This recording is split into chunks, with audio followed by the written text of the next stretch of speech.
हरिओम।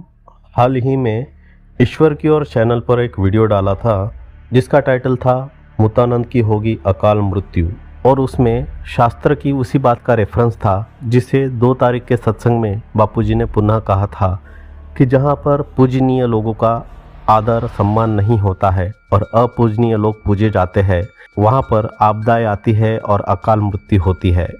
तो इसी सिलसिले में बड़ौदा युवा टीम के 2 लड़के साजन और मयूर दोनों छोरी के चेले हैं, राहुल जोशी और मुतानंद द्वारा आयोजित मोरेना के कार्यक्रम में गए थे। हालांकि इनका कार्यक्रम पुलिस ने रद्द किया था, फिर भी कानून व्यवस्था को धोखा देते हुए चोरी छुपे ये लोग कार्यक्रम कर रहे थे। फिर भी वहां पुलिस पहुंच गई और दोनों जगह इनके कार्यक्रम फेल हो गए। इस कार्यक्रम में मुतानंद की पिटाई भी हुई।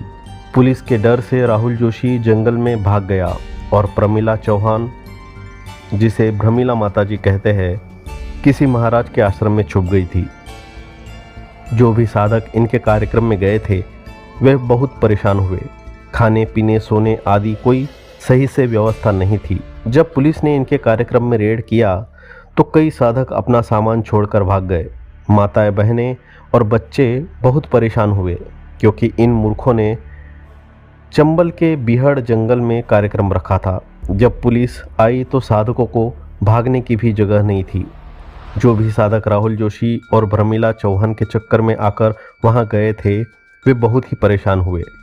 इनके इस कार्यक्रम के बाद कल रात को एक बड़ी दुखद घटना हुई जो सभी साधकों को चौंकाने वाली है। बड़ौदा में उर्विश, साजन, मयूर, हितेश आदि छोरी के बड़े कट्टर चेले हैं जो हमेशा आश्रम और समिति वालों के खिलाफ साधकों को भड़काते हैं और छोरी के प्रचार में लगे रहते हैं। मोरेना कार्यक्रम में भी इस ग्रुप में कुछ लड़के साजन, मयूर आदि गए थे। सूत्रों से प्राप्त जानकारी के अनुसार कल रात को ये लड़के साजन, मयूर आदि ग्वालियर से बड़ौदा के लिए ट्रेन में बैठे थे। रात को सारंगपुर, इंदौर से 100 किलोमीटर दूर उत्तर तरफ के पास साजन ट्रेन के दरवाजे से फिसल गया। साथ वाले लड़कों का कहना है कि साजन ने हाथ और पैर में मोजे पहने थे। सब लड़के आपस में मस्ती कर रहे थे, इसलिए वह फिसलकर नदी के ऊपर पुल था जहां पर नदी सूखी थी। पहले पुल पर गिरा, फिर पुल से नदी के पत्थर पर गिर गया और ऑन द स्पॉट उसकी मौत हो गई। बाद में उसे हॉस्पिटल में ले गए, लेकिन हॉस्पिटल ने लड़के को मृत घोषित कर दिया। उस लड़के की जान की भरपाई क्या मुतानंद या राहुल जोशी, भ्रमिला माताजी कर सकेंगे, या वो जिसका चेला था, मतलब छोरी? अभी कुछ दिन पहले पूज्य बापूजी के आत्म साक्षात्कार के पर्व वाले दिन बड़ौदा आश्रम में उर्विश और साजन ने 3 से 4 घंटे तक हंगामा किया। साधकों को शाम तक भोजन प्रसाद तक नहीं लेने दिया और ये लड़के पंडाल में चिल्ला चिल्लाकर बोल रहे थे कि हमें अब क्रांति लानी है।